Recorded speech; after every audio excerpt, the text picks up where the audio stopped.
I would like to ask the Treasury Minister what preparatory work Treasury has carried out to estimate the cost of establishing the Office of Auditor General. For the Treasury Minister to reply. Mr Deputy President, it has not been identified as a commitment in the programme for government, and no Treasury work has been undertaken to estimate the cost of establishing the Office of an Auditor General. Supplementary question, Mrs Caine. Thank you. I'm interested to hear that there's been no preparatory work at all or estimate of the cost.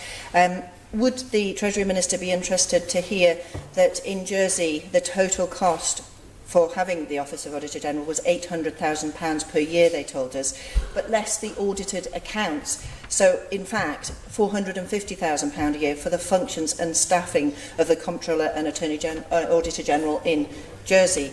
So, my question to the Treasury Minister, given the savings that are generated from the reports, the professional reports that can inform the Public Accounts Committee, for instance, which may not have professional auditors amongst their number, can the Isle of Man, with £1 billion budget, afford not to have an Auditor General? As long as the implication isn't that there's unprofessional auditors. The Treasury Minister to reply.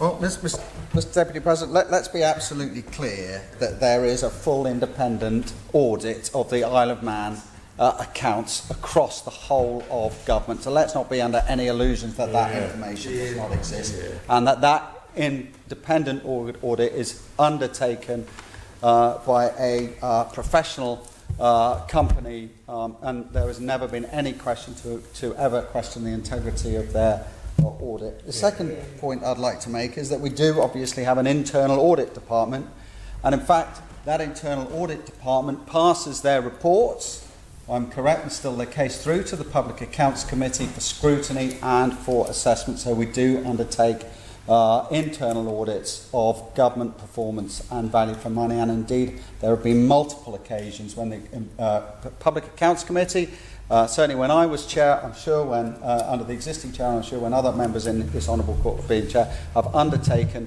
proper investigations and found the government wanting in terms of its expenditure. So let's be absolutely clear, there are processes in place for us to identify where there have been failures. I would simply endorse the comments by the Chief Minister. As far as the Treasury is concerned, we have been intent on implementing and supporting the programme for government that was identified by this honourable court. If this honourable court wishes that the Auditor General is brought forward, there are the mechanisms to do so. There will be a requirement for additional funding, as you rightly identify, over and above the £450,000 or so that we spend currently on our audit facilities. We will have to find that. It may be up to £500,000, and I look forward to where we're going to find that money in a very tight budget across government. And I would also point out, from the parliamentary budget, it appears there's no breathing space, as I've been informed that we haven't got enough money to pay for the Tynwald Commissioner for Administration. So, stand by, because we'll have to answer that question and justify that also to the public. Supplementary question, Mr Hooper. Thank you very much, Mr Speaker. That was quite an interesting answer. The Treasury Minister started off by saying he's done absolutely no work to establish the cost, and then finished up by saying, but we know it'll cost £500,000. I've no idea. That's what she told me. I've no idea where you can get both those figures from. My first question to the Treasury Minister then is does he support the Chief Minister's assertion that it would cost £500,000? That's the first question. The second question is about this idea of additional cost. Isle of Man Government spends across the piece around about £1 million a year on internal and external audit services. These are the services that would transfer to an Auditor General. We're not talking about new services here. We're talking about services that already happen, internal and external audit. The Treasury Minister has just confirmed we do this.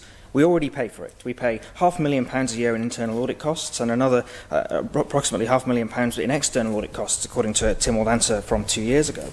So my question to the Treasury Minister is, if he's done no preparatory work at all to understand the potential cost of establishing an Auditor General's office, how can he make a statement that there would be additional cost? We are already incurring all of these audit costs with our external and internal audit providers. Why does he suddenly think that establishing an Auditor General to take over the existing responsibilities would somehow cost us any more money? Treasury Minister to reply. Well, I was kindly informed of the cost by the honourable member who asked me the original question. So presuming that, having been down to Jersey and established all the costs, and you keep telling me that it's costing £800,000, I simply deducted £450,000 from £800,000 to work out that you probably need a budget of £350,000 to £400,000. So apologies if my maths is wrong there, but I'm working really on the information that the Honourable Court. I think, I'm not going to get myself, I'm not trying to defend particularly the position here.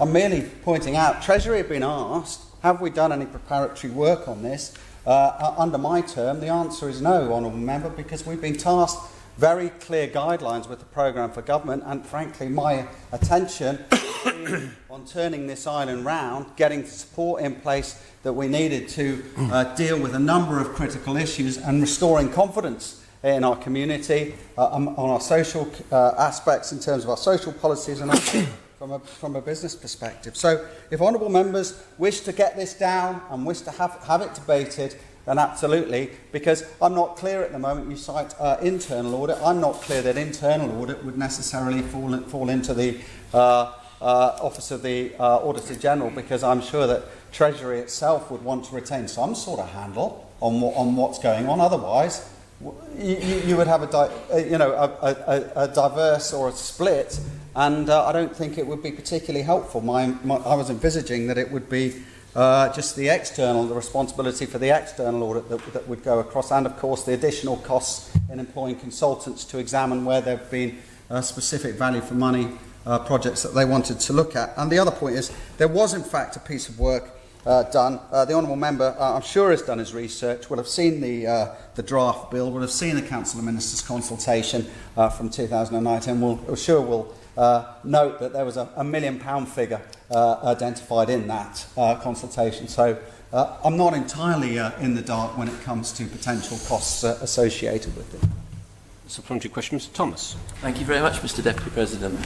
Would the Treasury Minister, who is a former Chair of Public Accounts Committee, in the light of the fact this is a parliamentary matter, as said by the Chief Minister, agree with me that a halfway house might be for the committees of Tynwald, both standing and select, to use their powers already to engage value for money external auditors? For instance, before Jersey had its own permanent Auditor General, Jersey engaged the Welsh Auditor General to do a specific value for money study of a survey and learned from that experience. So would the Treasury Ministers agree to me that, jumping is not necessary, taking small steps might be a better way? Treasury Minister to reply. Well, thank you. I think what the question has just highlighted is there are potentially various ways of addressing that. But whichever way you do it, it's more staff, it's more money, and it's more cost, and that money has to be found. And we talked yesterday about growing the payroll. Well, we will add staff to our costs.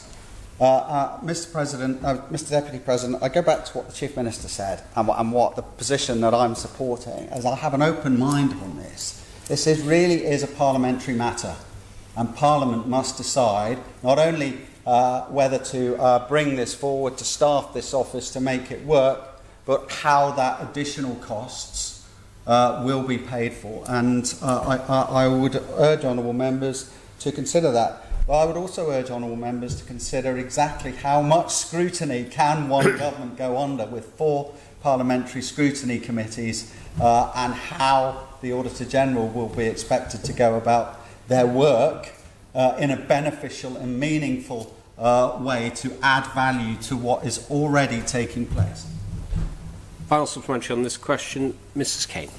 Thank you, Mr. Deputy President. I'm intrigued to hear the questions from the Honourable Minister for Policy Reform and the answer from the Treasury Minister. I have a post that Mr. Thomas put on in 2015 expressing how disappointing it was that no appointment had yet been made for the Auditor General. And I would ask the Treasury Minister, considering that Tynwald agreed, according to Mr. Thomas, back in July 2006, an Auditor General function should be introduced. Point of order, please, Mr. Deputy President. I thought members were not allowed to quote from documents unless the rest of Tynwald had access to it. That's very true. I would ask the Honourable Member to move to a question. Thank you. My question to the Treasury Minister, given previous support, he is also a parliamentarian and he has sat in this honourable court for many years. Does he, as a parliamentarian, think there would be a benefit for having a professional Office of the Auditor General appointed on the Isle of Man to offer that professional and in-depth financial, forensic examination and supply reports both to the Public Accounts Committee and for Treasury. Would he, as Treasury Minister, see the benefit? And again, with £1 billion budget, do we think that £450,000 a year, if it was to be similar to Jersey, would benefit the Isle of Man in terms of establishing the Office of the Auditor General? Treasury Minister to reply. Well, I think my answer to the question is that, as the chairman of the Public Accounts Committee at the time, as a parliamentarian sitting on the other side of the fence, and now as Treasury Minister, I am absolutely confident that we are getting the proper audits done of government from external auditors of all the government accounts, and I'm also very happy with the professionalism shown by the Internal Audit Department, who, in my view, supply the Public Accounts Committee with professional and properly prepared and in-depth information that allows them to conduct proper investigations where they believe that government does not receive proper value for money.